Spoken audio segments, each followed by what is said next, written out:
So today we are talking about the winter solstice. Happy solstice, everyone. We made it. The year is almost over. And specifically, I want to talk about the power of yin, the divine feminine, the unknown, the yielding quality. We're in a very interesting time as a planet, as a species, as a world.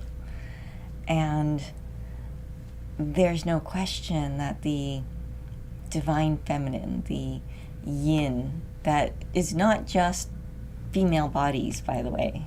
Every body has masculine and feminine. But the power of the divine feminine is finally, to some of us, on the rise. After a very long cycle. This is what we do as humans. We experiment, we explore, we try things out. So we tried out having the divine masculine run everything for a long time. And this is what happens. We've come to a conclusion of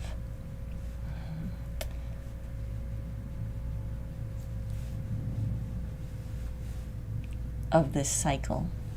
And now we're seeing the divine feminine rise. But of course, any change is always greeted with resistance, greeted with fear. And there's probably no bigger fear than yin by its very nature. We call it the darkness. It's the unknown, the pure potentiality of everything. If we look at just the structure of what we have divided into feminine and masculine, light and dark, potential and kinetic. The male side is all about movement. It's about activity. Just do, create, build, push, force. There has to be motion. Always moving, always moving. And we've become very accustomed to that tempo where there's just always something to do. There's always something to explore, always something to think about, always something to worry about, always something to feel, all these sensations to pay attention to. There's always something. But just underneath that, all along, has been the yin, has been the potential, the spaciousness of pure potentiality, where anything and everything is possible. And I'm sure at points in your life, you have touched upon this. And it's awesome, it's awe-inspiring, where you have this feeling of anything is possible. It's all right here. And then what happens is our little brain goes off and says, yikes, that's unknown, that's scary. No, I got to keep moving. Just got to keep trucking. Just got to keep doing. And then to be fair, there's some people that actually get stuck in the yin. They get stuck in almost an addiction to that feeling of just awe, of just that deliciousness of, anything's possible. I call it Idea Land. It's a very fun place to visit because it all is just so fluid and just different concepts, different potentials pop into being, see them, it's like, but they're all formless. They're all unmanifest. And we can have splendid ideas, and they're wonderful. And I've met people that they spend most of their lives there, and you have conversations with them, and they have the most brilliant brilliant ideas of, oh, we could do this, and this could happen, and that could happen, and this other thing could happen, and it's beautiful. But then you check in with them a year later, and they're still living in the same place, in that same idea land of potentiality. So I want to make very clear that when we talk about male, female, light, dark, yin, yang, it's not one against the other. That's not how the magic works. The magic happens is when they come together in a unified way, when we're able to actually reconcile these opposites. That's when magic happens. That's when we can actually, in these limited physical bodies, reach into the unknown without fear. We have to address the fear, because it will come up and it'll be like, this is new, this is different, this is scary, wait, I want to go back to the old way. So we have to acknowledge that, oh, this is new and different, and we don't know how it's going to work out. It might all blow up. It might be horrible. It might be blissful. It might be beautiful. So if we can hold our courage and reach into the unknown, we can see these beautiful things that live only in potential. And when we marry them with the masculine side of our being, with the yang, the movement, the kinetic energy, we can take action that is aligned with that vision, with that dream. And that's how things actually come into being. This is the magic of being human. It's the magic of this world. And there's probably no time of the year where this type of magic is available and accessible to us than right now at the winter solstice. Because we're completely open to this yin energy, to the darkness of the unknown, where anything is possible. And this year in particular, yesterday was the new moon, so we're also in the dark of the moon. So it's almost like the blackboard has been completely erased. Somebody came in, well, you guys might not remember actual chalk and blackboards, but the dry erase board now, or the computer screen, has been completely erased. There's nothing there. And that's where we're at right now. Now, of course, if we are living just in our habitual mind states, what do? We say, oh my goodness, I need to do something. I need to fill this void. This is too terrifying. I have to do stuff. Because otherwise it's very intense. Because we're literally opening our awareness to the possibility of anything and everything all at once. Oh, it's a good movie if you didn't see that. Is it Everywhere, Everything, All at Once? Is that what it's called? It's a really good movie. Because that's really what's available to us, is all of these different realities. And we have this one body that we're anchored into. And it's constantly in motion. Our breath is coming in and out, our blood's moving around. If it's not, then you're dead.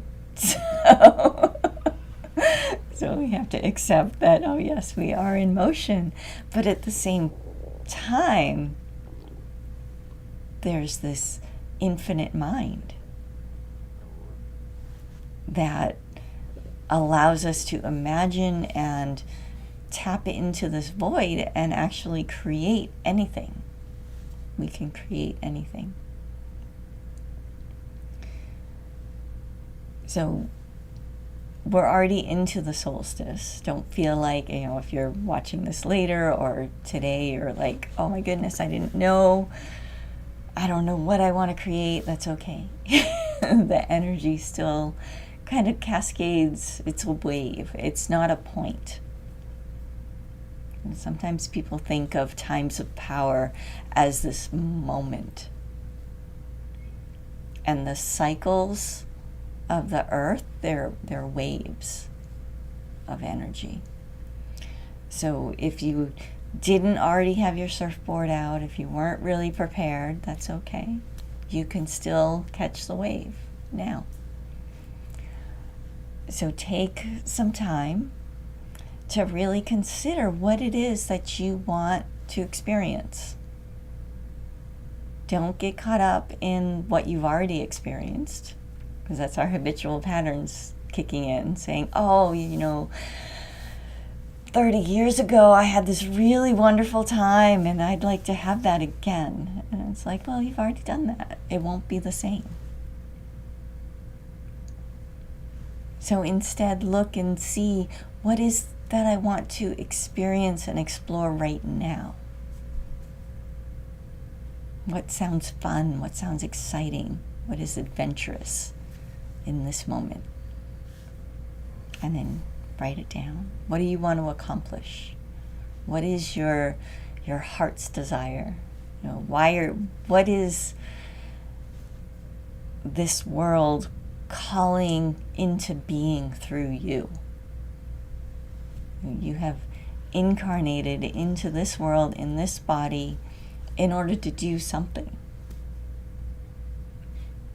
There's people that say, well, it's all random, it doesn't matter. We just posted a meme about, you'll have to look on our Facebook to see it, but it's like when the divine is guiding you and it's just got the lady there throwing the dice. And sometimes it feels like that. But there is a pattern, even if we can't always see it. There is a pattern. And that pattern is intimately tied to what you allow yourself to experience. And there's something that you're here to do. There's something, it might be something really small. Maybe, you want to try crepes for the first time. Maybe it's something bigger. But whatever it is, allow yourself to rest in this yin energy, this void of pure potentiality, and open to it and see what appears. And see what you reach into, what reaches out to you and what you're reaching into.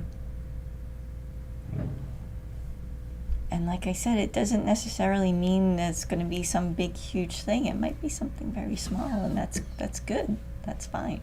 Could be something really big. But whatever it is,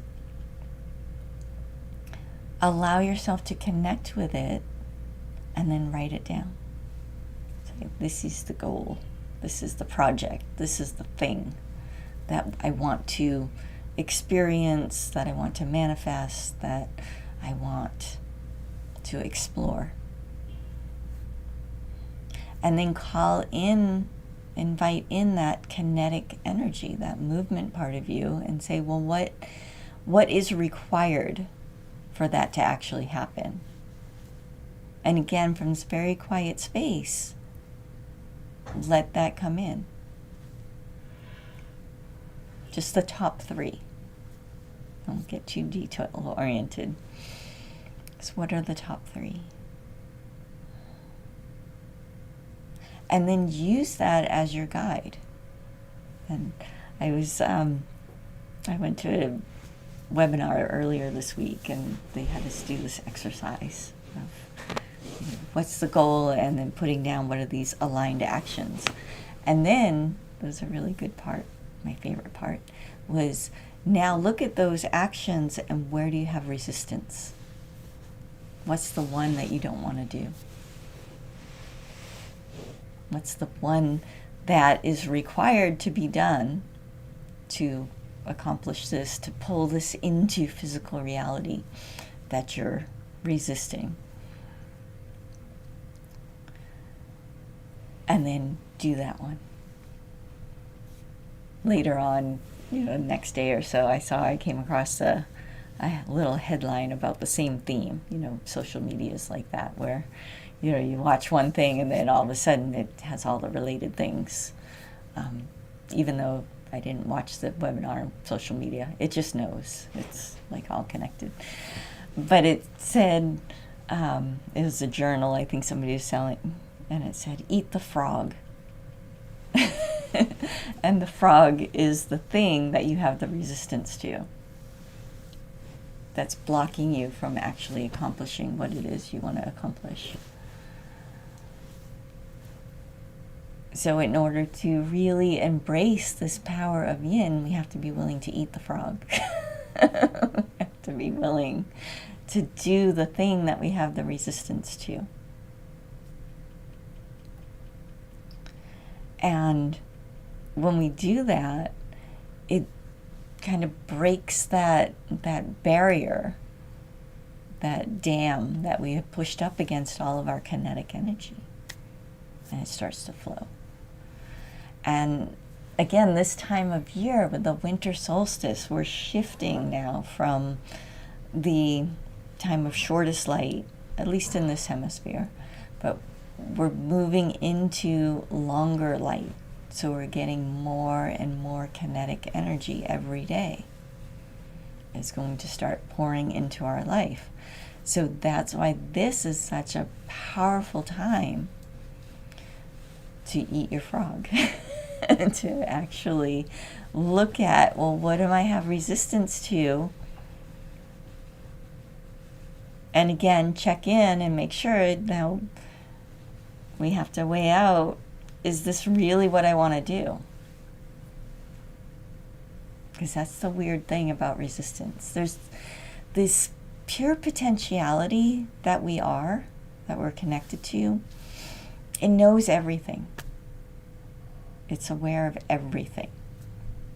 So sometimes what happens is we get caught up in trying to create something that deep in our heart we really don't want to create. Or we're going at something from the wrong angle. And so our body's trying to tell us, eternity's trying to tell us, is throwing up all these roadblocks. And then we can become arrogant and think, well, that's just resistance. I've got to plow through it. That's the masculine, the force, that kinetic energy, just trying to steamroll over things.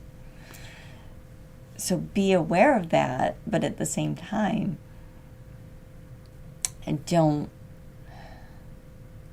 collapse under the pressure of resistance. Use it instead to really become aware of what it is that you are trying to embody, what you're trying to create. And ask yourself, when you hit the resistance, say, okay, let me use this instead of falling into fear and spinning out and trying to plow through. Use it as a checkpoint to say, okay, I'm hitting this resistance. Is this really aligned with what it is I truly am here to do? And when you do that, and you get that confirmation, it infuses you with this incredible power. It infuses you with that pure potentiality that then reignites the excitement. It reignites the drive to actually pull that thing out of the formless into form. And then when we go back to that same resistance, it's different. It's suddenly not as solid. It's like, oh yeah, this is causing me to face some fear. I've never done this before. This is new. It's going to feel weird to my body because it's different.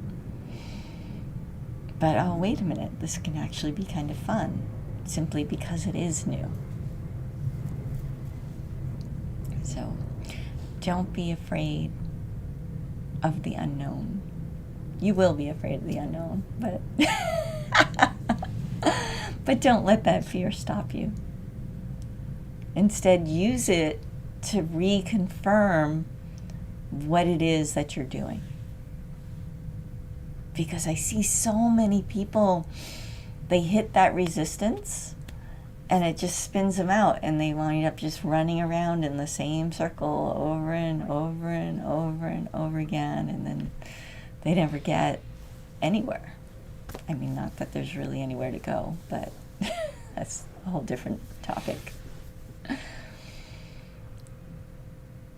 But use this moment, use this wave of energy that is coming through, that's available to you right now, and see where it takes you.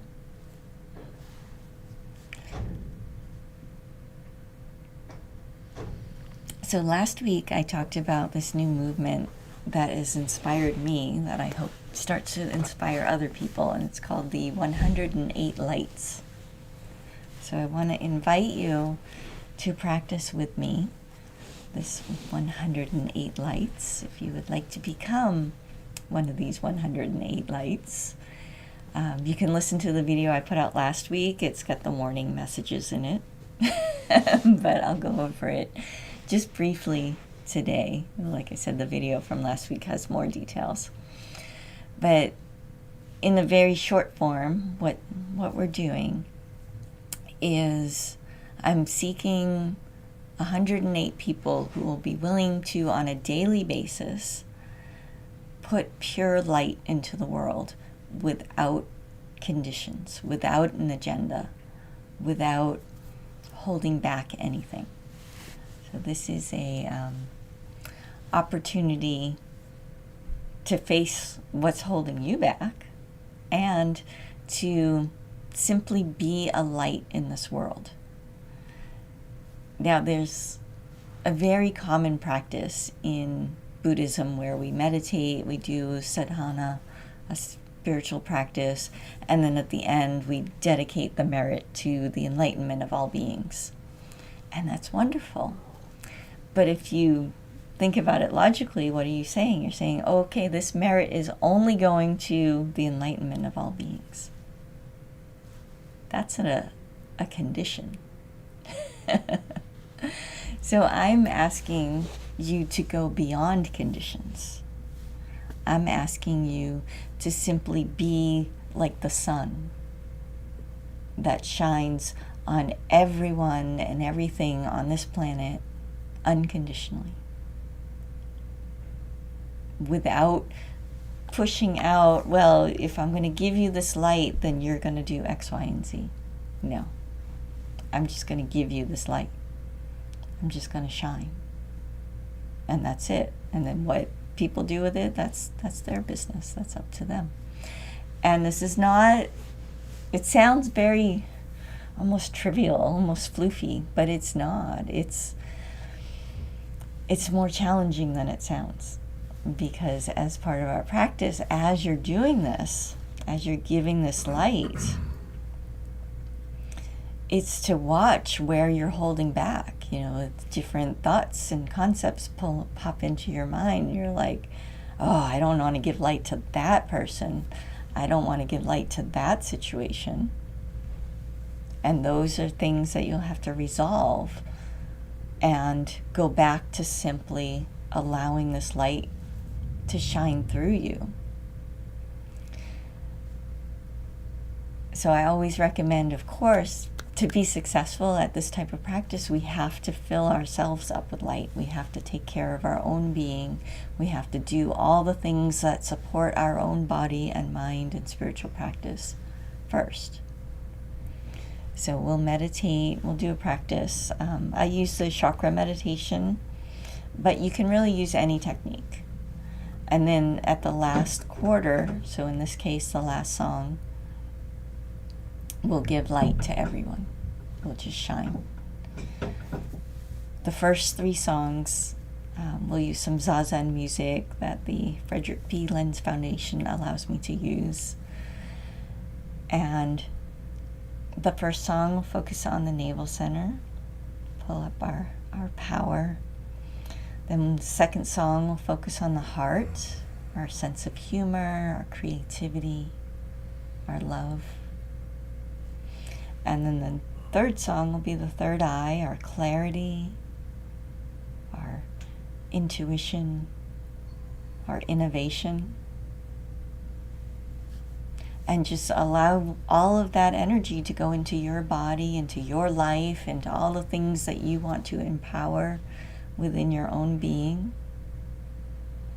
And then at the last song, this is what I'm asking these 108 lights to do, is with this very final song, the 4th song, is all of this wonderful light that you have amassed, give it away. Without conditions, without any expectation of anything. So let's try it and see what happens.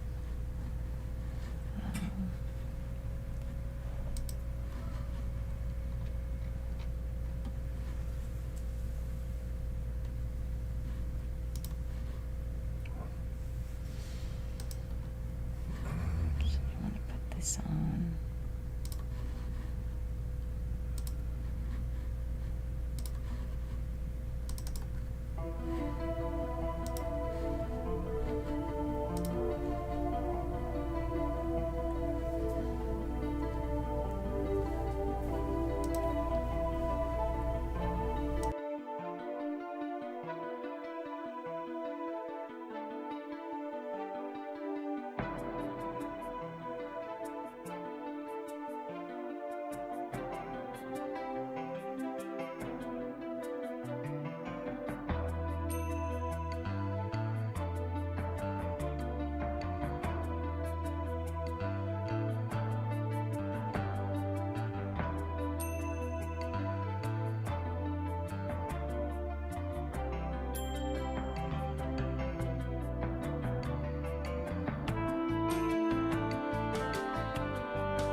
And at the end, we draw our subtle body in tight around us, solidify, and then bow and give thanks.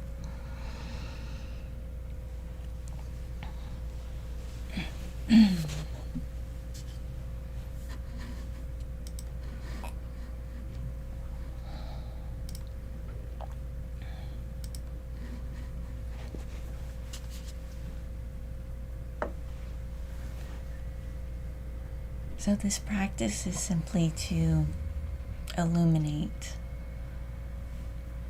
to bring the yin or this void into view. This world is in darkness as we're leaving the winter solstice, and